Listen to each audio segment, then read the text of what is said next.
Hi, B. Good morning! Kumusta ka na? Hindi mo man lang ako in-invite sa kasal mo. Pati binyag ni Logan, hindi ka nag-invite. Char! O, dito na lang kayo.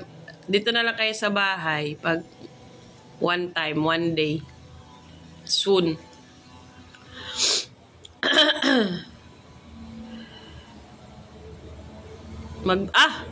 Wag na, B. Hindi natin kaya yan. Wala tayong 15,000 ringgit kasi yung mga totoong brace, it worth 15 ringgit. Ay, 15 ringgit? 15,000 ringgit. Yung mga totoo ha, yung mga hindi lang nilalagay dyan. Tapos may mga maintenance pa. Kada adjustment may bayad. O kada adjustment may bayad. Kasi kung ilagay lang yan, walang gawin, hindi din magiging maayos ang ngipin mo. Diyan, ayos ang ngipin ko eh. Ayos ang ngipin ko, be.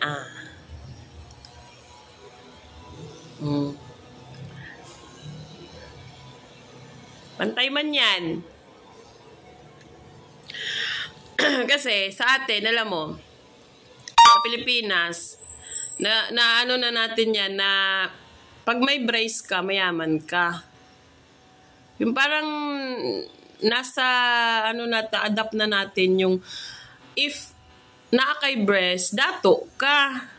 So, karon, para you are belong to the world, na isa kang dato, datin, o magpa-brace na rin.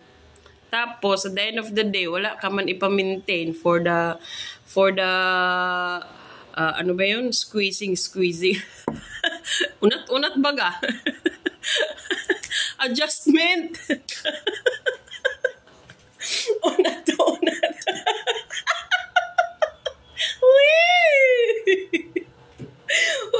Unat. Adjustment, be. Yung ipangalo ko na 15,000 ringgit na pang brace lang yan ha. Ilagay ko na lang sa educational plan ni Cash. Or ilagay ko na lang yan sa educational plan ng kanyang mga kapatid sa Pilipinas. Or ano ko na lang yan ng life insurance ng mga magulang ko. Ganon. Wala naman problema sa ngipin ko, B. I'm happy. Kasi if you, alam kong followers ka ni Jesus. Kung isa kang followers ni Jesus, you are contented for what you have, what you are, and who you are. And yun ang nagmamatter sa mga Christian na kagaya natin. Kasi dito sa buhay natin dito sa lupa, ano lang naman yan. It's hindi yan eternal life. Ang eternal life nandun sa langit, sa taas, sa ating Ama. Doon, lahat tayo maganda, lahat tayo gwapo, lahat tayo makinis.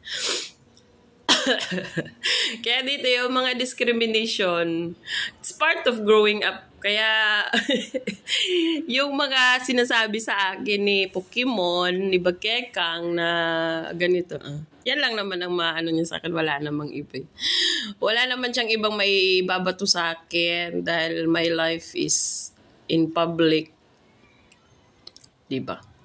Ganon. Tapos meron ka palang sa akin, meron kang message kung nag-earn na ako dito sa TikTok, no. O hindi ko alam. Ang alam ko kasi paano the way ka makapag-earn dito is mag-live ka tapos meron kang gifter. Yung may mag-gift sa'yo. Yun lang. Yun lang ang alam ko. Kasi sa Facebook, di ba, may mga tools. Kung monetize ka, hindi ko alam paano ma-monetize dito sa TikTok. Pero sa sa Facebook, pag monetize ka, di ba, automatic man yan, mayroon kang earning. Ito namang TikTok, hindi ko alam paano ma-monetize. Tsaka sa YouTube, di ba, monetize na ako matagal na, way back ng pandemic. Nag-start ako mag-YouTube 2020. 2020 ako start nag-YouTube. nag-start ng nag-start yung COVID. Kasi naalala ko nung nag-start ako bawal lumabas, mga ganyan. So, doon nag-start yung namin nila Sir Ted. Nakilala ko yan si Sir Ted dahil nga sa YouTube. Kasi may mga grupo sila ng mga watch to watch, ganyan. So, ang TikTok, hindi ko alam paano ma-monetize. Ang YouTube, alam ko paano ma-monetize. Kailangan mo lang ma-reach yung 4,000 watch hour na tapos 1,000 subscriber. Yun, pwede ka nang mag-earn kay YouTube. Sa sa Facebook, kung meron kang 5,000 follower, makakaroon ka ng stream ads. Ganon. Tapos, kahit naman wala ka pang 5,000 followers, kung mabigyan ka ng Reels, ads on Reels, pwede kang mag-earn. Tapos, ang star, subscription, tapos bonuses, ganyan. Pero hindi ako nag-earn sa ibang tools sa Facebook kasi ang Facebook account ko restricted. Kasi nga, matapang ako. Ang dami kong mga hanash. Nirestrict ni Meta yung aking Facebook. Kaya until now, yung other tools, wala ako niyan. Kaya ang earning ko lang, makakapag-earn lang ako sa Facebook. Subscription, stars, ganyan. The rest, kasi nga, yung profile ko is restricted. Kasi personal profile ko yan na ipinablik ko lang. Sa TikTok, hindi ko alam paano ma-monetize. Kaya kung may alam kayo paano ma-monetize sa TikTok, total, nandito naman lagi yung mukha ko sa TikTok, please, tulungan nyo ako. Kahit i-bash na ako, basta may earning. Ganon! Magkita tayo, magbanding-banding tayo one day, one time.